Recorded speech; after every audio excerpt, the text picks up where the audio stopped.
a hot topic that's been going around here recently has been gun violence, gun safety. Um, People saying that they should be outlawed. People saying that we need them. It's all based off of personal preference. All right. So one thing that I came across, all right, just some stats to kind of support what's been going on. All right. So from 2000 or in 2005, there are over 147,000 firearms that were processed that year. Fast forward 10 years, 2015, over 1.4 million firearms were processed according to the ATF website. And then, so just right there shows that there's a increasing demand for firearms. Most of these, vast majority of these are handguns. That could help contribute to the increased violence that's been going on with firearms over the last couple of years. You know, just as a example, this year so far, and keep in mind it's only April, this year 18,451 incidents that have involved firearms.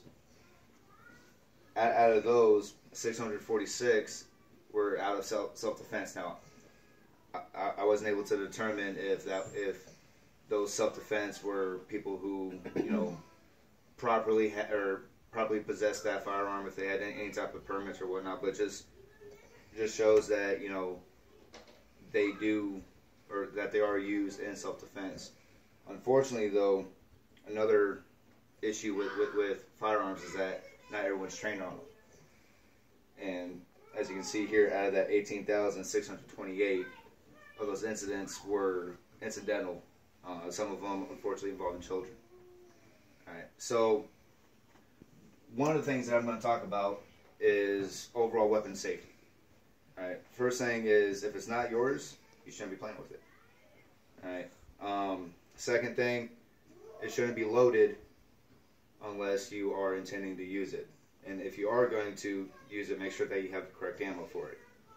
If you don't have the correct ammo, it could end up being a pretty dangerous thing. Another thing is only point that firearm in the direction that you intend on shooting it. Don't be waving it around, especially if it's a firearm that you are unsure if it's loaded or not. You don't want to be pointing it at other people. If you are given a firearm that is not yours, the first thing that you want to do is check it, make sure that it's not loaded. Another thing is attending the proper training courses. There are numerous different courses offered all throughout the country. The NRA, they are considered the gold standard across America for all firearm safety. Annually, they train over 1 million people on various subjects of firearm safety. They have student courses that cover home defense, personal protection. They have pistol courses, shotgun, and long rifle courses as well. They also, and the good thing about those courses is that once you attend these courses are certified by the NRA, so they are recognized by pretty much anywhere across the country. They also offer training courses for you to be a instructor, or to also be a coach as well, which could help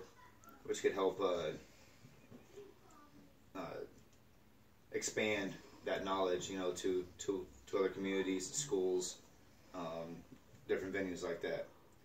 Now, if you do get a weapon or a firearm, then you can have there's two different permits. You can have a open carry permit. You can have a concealed carry permit. Open carry, there are 5 states that will not allow any type of open carry.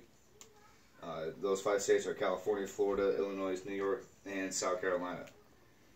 15 states will allow you to open carry, but you have to have a permit for it. Oklahoma is one of those states.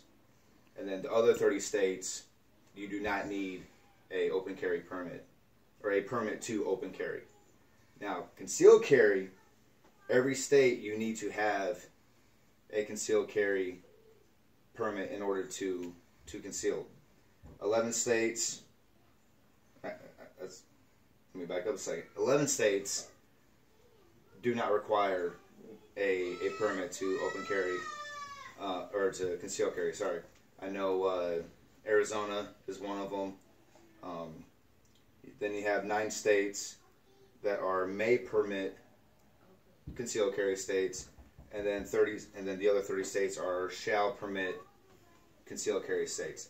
Now the difference between may carry and shall carry, according to the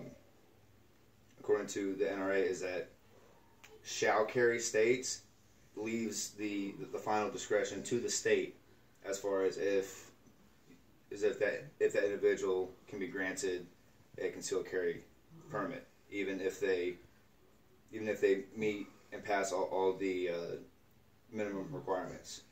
Shall carry states, which Oklahoma is one of those states, that state has to grant you or approve that concealed carry permit for you if you meet all the prerequisites. Now, there are certain venues that, regardless of what state you're in, that does not allow concealed carry into certain venues. For instance, schools, government buildings, those are pretty much standard across the country. In addition to that, Oklahoma, you cannot conceal carry into establishments that serve alcohol. You can't conceal carry into I just had it. Hospitals is one. Voting venues is another. All right, so each state has their own stipulations. Just because you can't, or just because you do have a permit, it doesn't mean that you can just open or conceal carry into any venue. So with that, it ties everything together. It just because you can carry doesn't mean that you're qualified to. You still have to have the training. You have to go out to the ranges, make sure that you are comfortable, that you're qualified with that firearm in order to carry. Because if you're not, just because you have a permit, you're almost as dangerous as someone who possesses a firearm for all the wrong reasons.